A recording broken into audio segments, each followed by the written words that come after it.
El filósofo liberal Isaiah Berlin, reconocido antimarxista, en su libro Karl Marx, reconoce que ningún pensador del siglo XIX ejerció sobre la comunidad una influencia tan directa, deliberada y profunda como Marx. Un hombre, según el liberal británico, del que hasta sus enemigos les fascinaba la energía y vehemencia de su personalidad, la audacia y alcance de sus puntos de vista, así como la amplitud de su análisis de la situación contemporánea.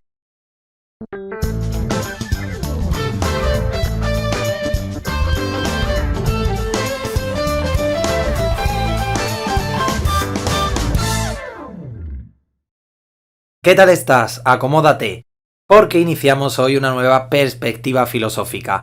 Comenzamos la unidad didáctica número 8 de este curso de Historia de la Filosofía. La clase de hoy está dedicada a Marx, como viene siendo habitual. El profesor Francisco Díaz, antes de adentrarse en las propuestas filosóficas de este pensador, en este primer vídeo sobre Marx ofrecerá unas breves pinceladas biográficas y se ocupará brevemente sobre el contexto histórico, social, cultural y filosófico en el que se enmarca la obra de este autor. Profesor, me da la espina de que el marxismo ha pasado a la historia como un pensamiento polémico, que cuenta con seguidores y detractores. Mi pregunta sería, ¿tiene algo que aportar este pensador al estudiante de filosofía del siglo XXI? Antes que nada, quiero mandar un saludo a quienes nos siguen. José Manuel Bermudo Ávila, catedrático de Filosofía Política, considera que solo el fanatismo puede negar hoy a Marx grandeza como pensador y como dirigente político. Marx debe ser leído e interpretado como cualquier otro filósofo de la historia.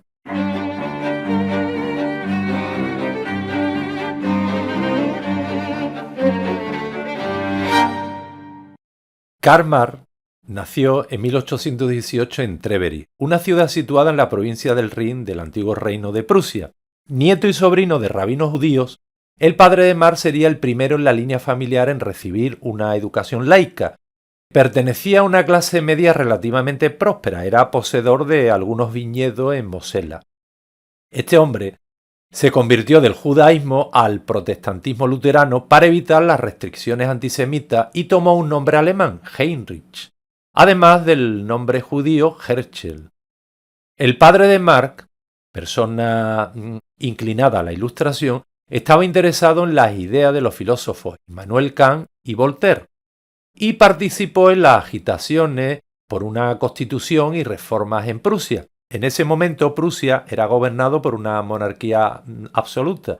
En 1815 comenzó a trabajar como abogado. La madre de Karl, Henrietta Persburg, era una judeo-neerlandesa que, a diferencia de su marido, era semianalfabeta. Provenía de una familia de prósperos negociantes. Marx se educó en casa hasta que en 1830 entró en el Instituto de Trevery, donde su maestro fue Hugo Winterbach. Amigo de su padre, Winterbach había empleado a muchos humanistas liberales como profesores, algo que enfureció al gobierno. La policía asaltó el colegio en 1832 cuando descubrió que se distribuía a los alumnos literatura que apoyaba el liberalismo. Se consideró desacato a la autoridad, por lo que las autoridades propusieron reformas y reemplazaron a la mayoría de la plantilla. En octubre de 1835, Karl, cuando tenía 17 años, fue a la Universidad de Bonn, donde deseaba estudiar filosofía y literatura, pero su padre insistió en la carrera de Derecho. Marx no tenía interés en estudiar Derecho y se tomaba más en serio sus noches regadas de alcohol y desmadre. Su padre lo obligó a trasladarse a la Universidad de Berlín, donde sus estudios de Derecho se hicieron menos importantes que su interés por la filosofía y la historia. Según José Manuel Bermudo, Berlín propició que Marx tomase contacto con la literatura romántica y la filosofía. Estos géneros pusieron en manos del joven estudiante el vocabulario y los recursos retóricos para expresar sus sentimientos, sus ideas, sueños y satisfacciones. En definitiva, para expresar su rebelión. Marx estudió a fondo la obra del filósofo alemán Hegel, cuyas ideas fueron ampliamente debatidas entre los círculos filosóficos europeos de la época. Se involucró con un grupo de pensadores radicales conocido como los jóvenes hegelianos. Los jóvenes hegelianos se identificaban con el liberalismo y su oposición radical del régimen prusiano los llevó a constantes choques con las autoridades. Al igual que Marx, fueron críticos de los supuestos metafísicos de Hegel, pero aún así adoptaron su método dialéctico con el fin de criticar a la sociedad, a la política y a la religión establecida. En 1841 terminó su tesis doctoral. Diferencia de la filosofía de la naturaleza en Demócrito y Epicuro. En ella defendía el ateísmo de Epicuro. Epicuro, un filósofo de la antigüedad y franco oponente de la creencia en un dios. Y como tal fue polémica, particularmente entre los profesores conservadores de la Universidad de Berlín. Por este motivo, Marx decidió mejor presentarla en la Universidad de Jena, más liberal, cuya facultad le otorgó el doctorado. Bien, pues Marx se casó en 1943 con Jenny von Westphalen, una baronesa de la clase dirigente prusiana. Aquel matrimonio entre una mujer de origen noble y un hombre de origen judío, entre individuos que pertenecían a clases sociales diferentes, chocaba con las convenciones sociales dominantes. La idea de vivir de la filosofía, y en especial de su uso político, solo era plausible en las cátedras universitarias y en el periodismo. Como a Marx se le cerraron las puertas de la Universidad de Berlín y la de Bonn, pues tuvo que buscar la supervivencia en el periodismo. Bueno, pues en este trabajo encontró un modo de difundir las ideas que iría forjando desde la elaboración teórica y las experiencias en las luchas políticas. Buscando una salida profesional, escribió artículos para la revista Gaceta Renana. En esta última llegó a ser redactor jefe. La Gaceta Renana era un diario de oposición liberal en la zona más industrializada de Alemania. En esta época, Marx toma contacto directo con la miseria y con la humillación de los trabajadores, cuya jornada laboral era de 14 horas o más, y comprueba cómo mujeres y niños trabajaba también estas numerosas horas. Se trabajaba los domingos y no había vacaciones. Las enfermedades y los accidentes los dejan sin empleo, no hay jubilación. El despido es totalmente libre. Se vende por anticipado el trabajo de los hijos. Es decir, si el padre pide dinero anticipado, llegado el tiempo del trabajo del hijo, este no cobra. No existe salario familiar. El sueldo es el más pequeño posible para que el trabajador, en fin, no muera de hambre. Bueno, pues las publicaciones a las que acabo de referirme acabarían siendo clausuradas por la censura del gobierno prusiano, lo que le obligó a marcharse a París. Allí encontró un ambiente más hospitalario. Con Arnold Rusch editó la revista Anales franco-alemanes. En París, Marx leyó a los socialistas utópicos franceses Saint-Simon, Cabet y Fourier, junto a los economistas ingleses Adam Smith y David Ricardo, y se preocupó también por el tema de la religión. En París, Marx conoció en 1844 a Friedrich Engels, que se convertiría en su amigo, colaborador e imprescindible apoyo económico gracias a las industrias textiles de su padre. Bueno, Marx durante diferentes épocas de su vida escribió mucho, pero publicó poco. Cientos de páginas de sus manuscritos quedaron sin publicar y totalmente desordenadas. Hay quien piensa que si Engels no hubiera pasado más de 10 años ordenando los papeles de Marx, pues este no habría llegado a alcanzar tanta fama. En 1844 redacta los manuscritos de Economía y Filosofía. Por entonces realiza ya una primera crítica de la filosofía hegeliana. Después de la caída de los anuarios franco-alemanes, Marx comenzó a escribir para el único periódico alemán radical sin censura que había en Europa, el Vorwärts, con sede en París. El periódico había sido establecido y llevado adelante por activistas vinculados a una importante organización revolucionaria socialista. Sin embargo, en 1845, después de recibir una petición del rey de Prusia, el gobierno francés acordó cerrar este periódico y el propio Marx fue expulsado de Francia por el ministro del Interior François Guizot. Marx decide emigrar a Bruselas, en Bélgica, donde tuvo que prometer no publicar nada sobre política contemporánea para poder entrar. Bien, pues en colaboración con Engels escribió La ideología alemana, considerado como su mejor planteamiento sobre el materialismo histórico. Luego le siguió La miseria de la filosofía en 1847, que fue una respuesta al libro La filosofía de la miseria, escrito por el anarcosocialista francés Pierre-Joseph Proudhon, y una crítica del pensamiento socialista francés en general. En el año 1848 estallaron movimientos revolucionarios en Suiza que se extendieron a Italia, a Francia, donde se proclamó la Segunda República, también se extendieron a Prusia, al resto de Alemania y al Imperio de Austria. Marx intervino en este contexto con la redacción del Manifiesto del Partido Comunista y fue expulsado de Bruselas. Viajó a Colonia con la intención de extender la revolución. En 1849 viajó a Londres, donde fijaría su residencia definitiva. Tras los episodios revolucionarios de 1948, Marx consideró que los movimientos populares habían fracasado porque no existía un partido obrero que aglutinase a todos los trabajadores. En Londres desarrollará una intensa actividad intelectual. Son conocidas sus largas sesiones de trabajo en la biblioteca del Museo Británico. Esta intensa actividad le llevará a la realización de su obra cumbre, El Capital, colaborando también en el New York Tribune. En 1859 publica, como fruto de sus trabajos sobre economía, la contribución a la crítica de la economía política, donde expone su teoría del valor, que se convertirá en la piedra angular de sus estudios sobre el capital. Marx centra sus estudios en la naturaleza de la explotación que sufre el trabajador en el régimen capitalista. Lo que el trabajador vende no es su trabajo, sino su fuerza de trabajo, que es la única que crea valores.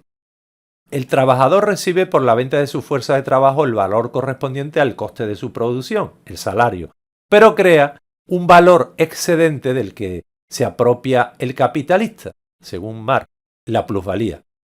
De esta manera, la explotación del trabajador es independiente de la buena o mala voluntad de los capitalistas, solo se debe al sistema y no es modificable a menos que cambie el sistema. Un régimen en el que los productores sean los propietarios de los medios de producción. Bueno, Marx sigue impulsando al movimiento obrero y crea la Asociación Internacional de Trabajadores en 1864, que sería conocida también como la Primera Internacional. Las divergencias en el seno de la Asociación Internacional de Trabajadores con los anarquistas, así como con los socialistas franceses y alemanes, sobre todo respecto a la hegemonía del Consejo General, se saldará con lo que se ha considerado un fracaso político para Marx, pues no consigue imponer su tesis. Aunque, gracias a la situación de poder de la que sigue gozando, consigue que la sede de la Internacional sea trasladada a Nueva York. En 1867 se publicará la primera edición del primer tomo del Capital. Los dos restantes volúmenes serán publicados póstumamente por Engels en 1885 y 1894. En 1821, tras la revolución que lleva la Comuna de París, Marx organiza manifestaciones de apoyo y escribe La guerra civil en Francia, que interpreta la Comuna como el primer intento para instituir la dictadura del proletariado. La situación de Marx estuvo amenazada constantemente por la enfermedad y por la penuria económica. Si puede salir adelante es gracias a la ayuda de su amigo Federico Engels. Bueno, Marx fallece en Londres en 1893 de un tumor pulmonar y es enterrado en el pequeño cementerio londinense de Highgate.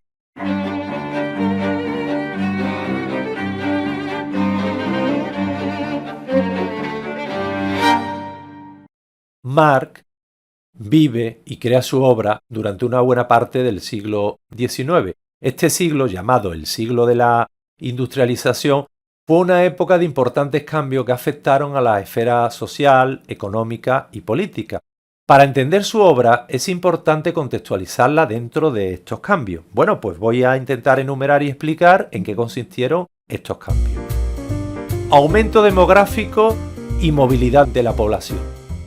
Durante el siglo XIX, Europa sigue experimentando el aumento demográfico iniciado en el siglo anterior, pero con una mayor aceleración. Entre 1880 y 1900, la población europea y norteamericana crece un 138%. Este crecimiento es debido a la disminución de la mortalidad y a un aumento de la natalidad, fenómenos ambos derivados de un conocimiento más exhaustivo de las enfermedades, también de una mayor preocupación por la higiene y una mayor asistencia médica. El aumento de la población causó inquietud en la época y originó un debate teórico cuya mejor expresión la encontramos en la doctrina de Malthus. Malthus observó que el ritmo de crecimiento de la población superaba con creces la capacidad de la sociedad de producir alimento suficiente para abastecerse. El incremento demográfico produjo a su vez un desplazamiento de la población sobrante del campo a la ciudad. La revolución agrícola aumenta la productividad y reduce la necesidad de mano de obra en el campo. Las urbes pudieron absorber a las grandes masas de campesinos al estar inmersas en un proceso intenso de industrialización. Poco a poco, alrededor de las ciudades surgieron zonas marginales. Otro cambio revolucionario tuvo que ver con los transportes. La máquina de vapor de Watt va a producir un importante cambio en los transportes que facilitará el transporte de mercancías y de personas. La mecanización de los procesos de producción. Esta mecanización había comenzado a producirse en Inglaterra en el sector textil con la introducción de grandes máquinas hiladoras. Este sector también va a ser el primer sector en desarrollarse en el resto de Europa. Al textil le seguirá la siderurgia, que era capaz de producir grandes cantidades de acero a bajo coste y alta cantidad. Más avanzado el siglo XIX se desarrollará la industria química, que será muy diversa. Ácidos, abonos, productos farmacéuticos, cemento, etc. Revolución industrial y transformaciones políticas. Bueno, pues a partir de finales del siglo XVIII, la Revolución Industrial Inglesa y la Revolución Francesa van a cambiar la estructura económico, social y política de Europa, dando paso a transformaciones de tipo político en que la monarquía absoluta es sustituida por regímenes monárquicos constitucionales, en los que la soberanía está en manos del pueblo, representado por el Parlamento. Es el momento en que los súbditos pasan a ser ciudadanos y en que la administración del Estado se racionaliza y experimenta transformaciones que perdurarán a lo largo del tiempo. La sociedad decimonónica pone fin a los estamentos cerrados para dar paso a una sociedad de clase en la que el burgués se impone como paradigma del triunfador. Las estructuras económicas responden al triunfo de la economía liberal capitalista que en manos de la burguesía acaba con la pervivencia del antiguo régimen económico. El sistema de producción capitalista va a ser muy diferente del anterior sistema agrario y de talleres. El mundo artesanal, el gremial, campesino de épocas anteriores es sustituido por el mundo industrial, empresarial, urbano, proletario. De forma muy resumida, los principales puntos que caracterizan a la economía capitalista son los siguientes.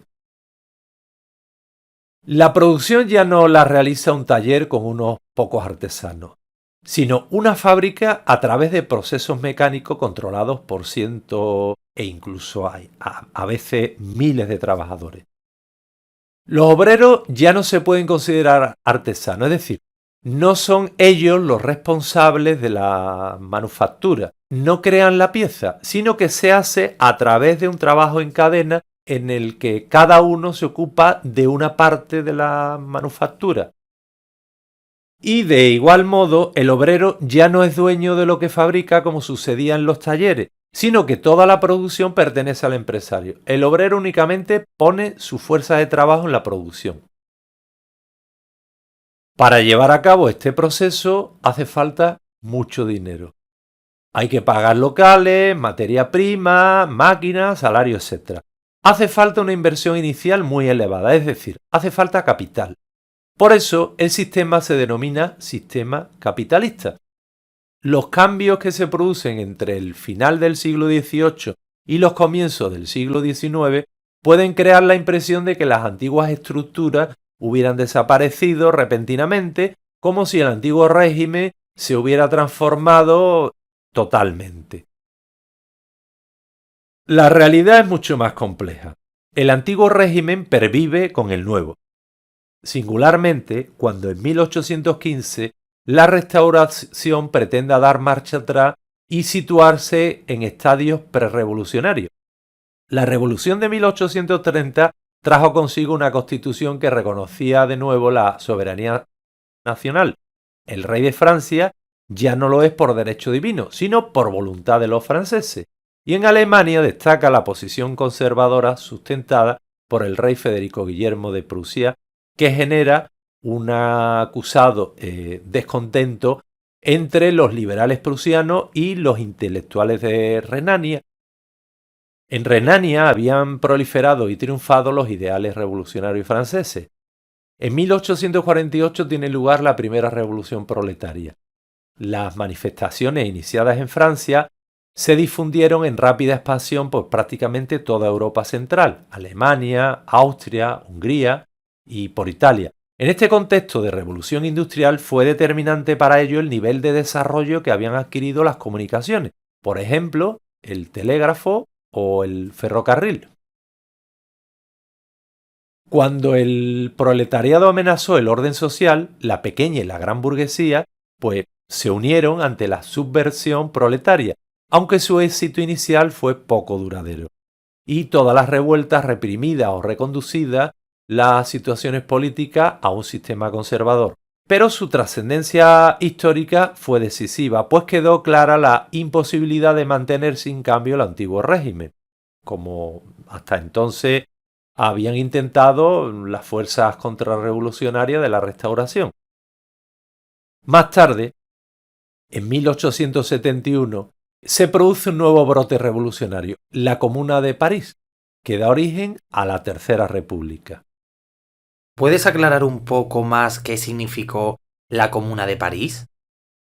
La Comuna de París fue un movimiento insurreccional que del 18 de marzo al 28 de mayo de 1871 gobernó brevemente la ciudad de París, instaurando el primer gobierno de la clase obrera del mundo, cuyo espíritu era el socialismo autogestionario.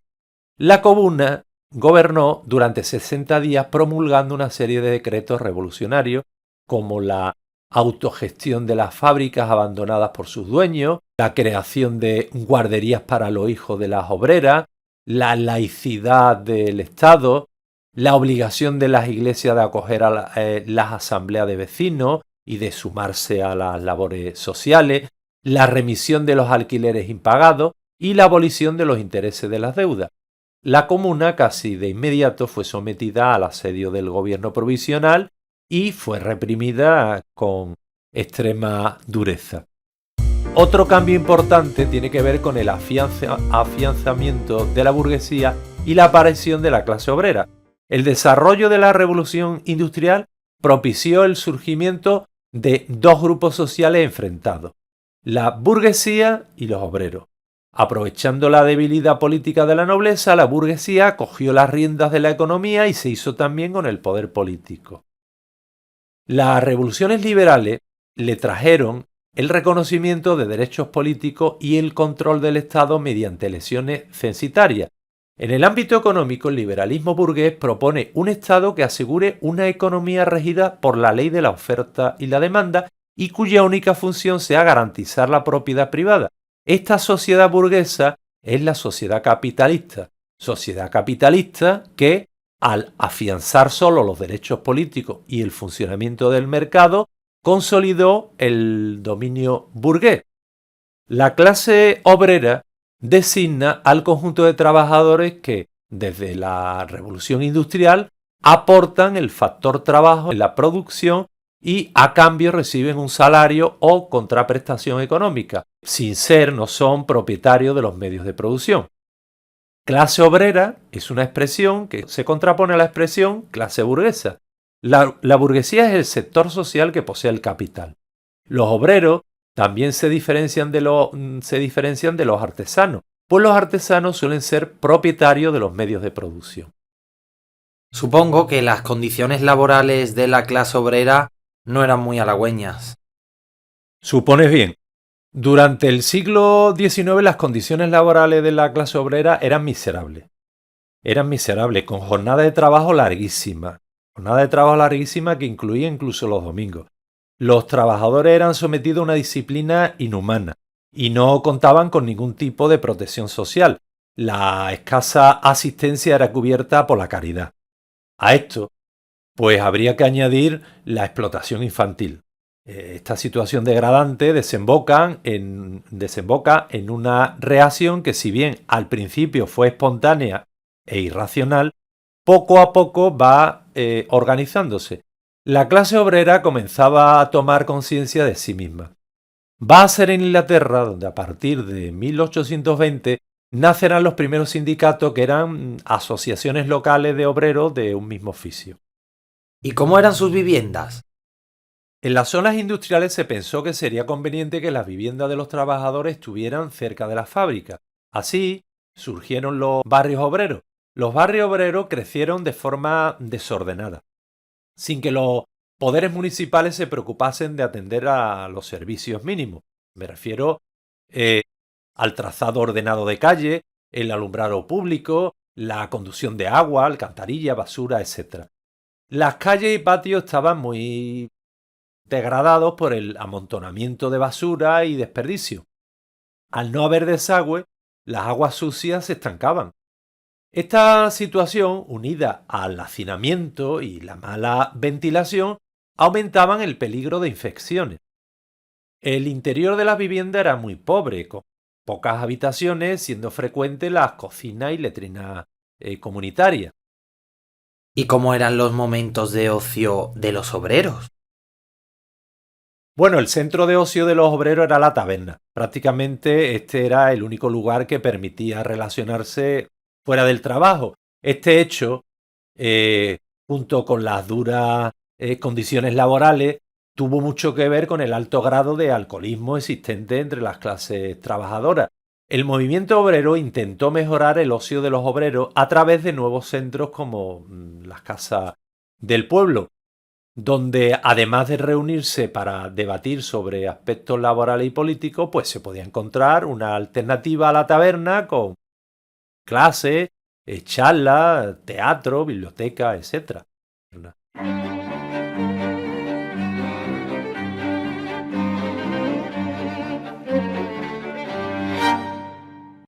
El siglo XIX se caracteriza por una notable difusión de la cultura a través de la lucha contra el analfabetismo. La obligatoriedad de la enseñanza primaria es otra característica, y la multiplicación de periódicos y revistas. Además, la universidad vuelve a ser el centro principal de la cultura, especialmente en Alemania y Francia. Entre los acontecimientos culturales más relevantes del siglo XIX, pues podemos citar en literatura el auge de la novela realista y naturalista, que supone una reacción contra los excesos románticos y contra el abuso de la subjetividad y la imaginación que antes imperó. Por el contrario, ahora se valora la descripción y la presentación objetiva de la vida real. Balzac, Zola, Dickens, Tolstoy, Dostoyevsky, Galdós o Clarín son representantes. Son también numerosas las corrientes pictóricas de este siglo, entre otras el realismo, Courbet, Millet, Daumier, Duret, el impresionismo, Manet, Pissarro, Monet, Seurat, y el postimpresionismo, Van Gogh, Cézanne, Gauguin. Se suelen identificar los principios estéticos del realismo pictórico con los del realismo literario contemporáneo de autores como Honoré de Balzac. El compromiso con las clases bajas y los movimientos políticos de izquierda en el contexto de la Revolución de 1848 marcó la sensibilidad social e ideológica de este grupo de pintores realistas, que conectarían con la vertiente más comprometida socialmente del realismo literario, como el naturalismo posterior de Émile Zola. Bueno, en música destacan los grandes compositores de la última etapa del romanticismo y del postromanticismo: Wagner, Verdi, Brahms, Tchaikovsky, Mahler. La ciencia, por su parte, alcanza cotas insospechadas de progreso en la técnica. La teoría de Darwin sobre las leyes de la evolución supondrá una revolución cultural, cambiando por completo la imagen que el hombre tiene de sí mismo y situándose como una especie más dentro de la escala animal.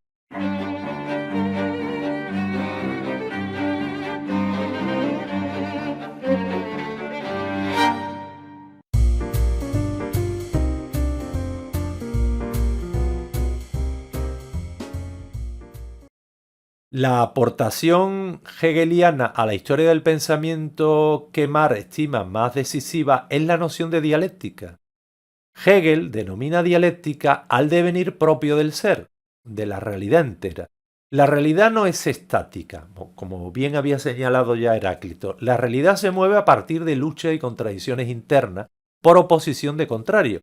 Hegel pone al día esta vieja teoría con un inusitado éxito al ser capaz de explicar aspectos de la realidad pues tan diversos como la lucha por la libertad, el progreso histórico, la evolución del pensamiento filosófico, la política internacional, el avance de la ciencia, el curso del arte, etc. El problema, según Marx, es que en Hegel la dialéctica se aplica a un sujeto equivocado, la idea o el espíritu. Para Marx, la realidad no es racional, sino material. Es el trabajo lo que mueve el mundo y no la dialéctica de las ideas.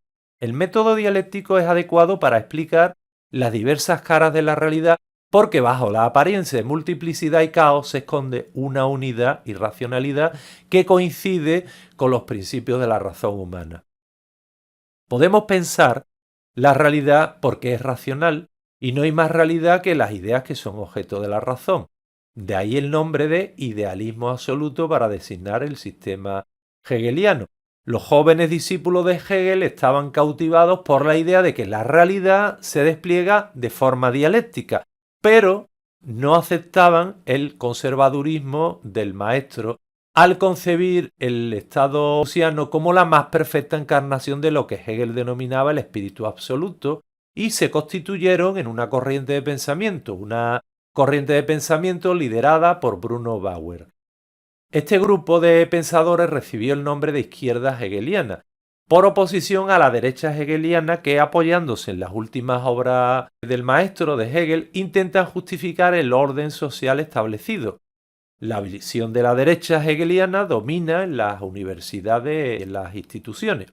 Bueno, Marx se va a formar como filósofo en las filas de los hegelianos de izquierda. Sin embargo, Marx advertirá elementos en el pensamiento hegeliano con los que no coincidirá y poco a poco se separará del ámbito de los hegelianos de izquierda, criticándoles duramente. Considera que en la izquierda hegeliana se halla la convicción básica de que las auténticas cadenas de los hombres se encuentran en sus ideas. Los jóvenes ideólogos combaten contra las ideas, no contra el mundo real que reflejan dichas ideas. Pero para Marx no es la conciencia la que determina la vida, sino la vida la que determina la conciencia. Por todo esto, Marx piensa que la izquierda hegeliana también ve el mundo invertido.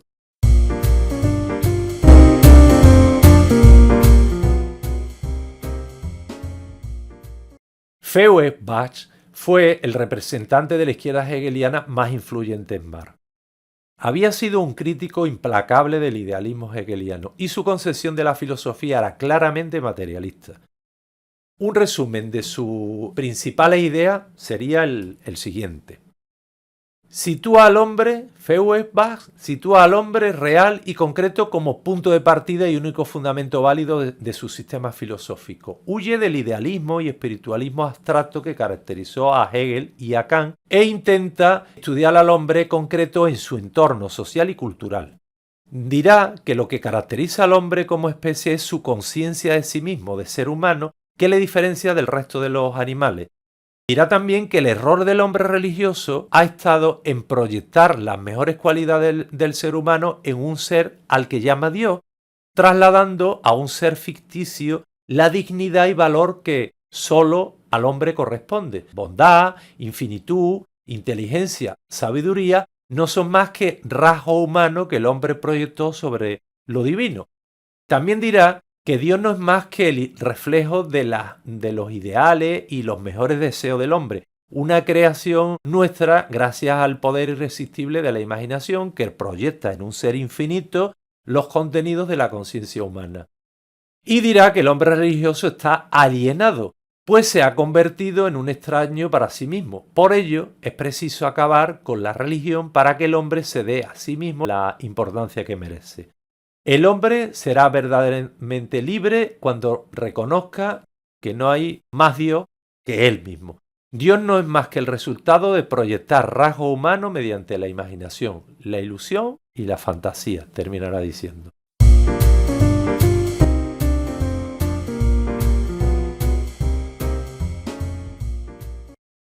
Marx critica el materialismo de Feuerbach, considera que es un materialismo mecanicista que intenta explicar la naturaleza por medio de causas mecánicas. Por eso este materialismo se muestra incapaz para concebir el mundo como un proceso, como una materia sujeta a desarrollo histórico. Para el mecanicismo clásico, el movimiento en la naturaleza siempre engendra los mismos resultados, consiste en la eterna repetición de lo mismo. En esta visión, el hombre es entendido como un objeto natural y sensible, entre otros, como un ser contemplativo y no orientado a la acción práctica. Feuerbach explicó de qué modo la autoenajenación religiosa desdobla el mundo natural sensible en dos, un mundo religioso y otro terrenal. Sobre este punto, Feuerbach se limitó a proponer la necesidad de devolver a este mundo terrenal lo que había sido robado y depositado en el trasmundo ficticio de la religión. Pero para Marx, mundanizar la religión no es desterrarla o destruirla, sino camuflarla o maquillarla de terrenal, manteniendo todos sus efectos negativos y sentimiento original. Marx echa de menos un análisis mucho más riguroso y radical de la religión. Para Marx se trata de conocer sus concreciones históricas e institucionales para denunciar su falsedad.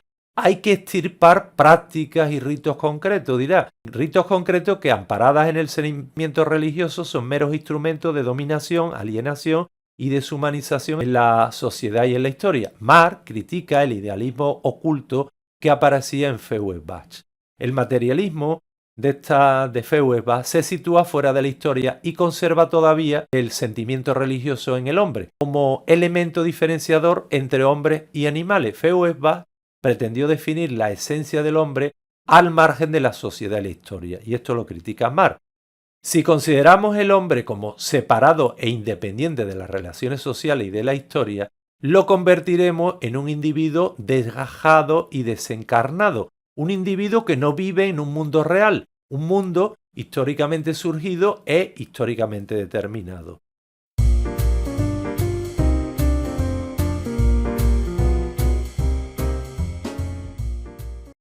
Marx se enfrenta a Adam Smith y a David Ricardo, que son los representantes del liberalismo económico, contradiciendo su análisis y proponiendo otras explicaciones. Estos autores justificaban el sistema económico capitalista considerando natural la ley de la oferta y la demanda y pensando que la libertad económica conduciría a una sociedad más próspera e igualitaria. Marx intenta pasar de una justificación del orden social y económico a una crítica de dicho orden. El análisis económico ha de servir para descubrir las auténticas causas de la injusticia social generada en el sistema burgués y desde este análisis impulsar su transformación.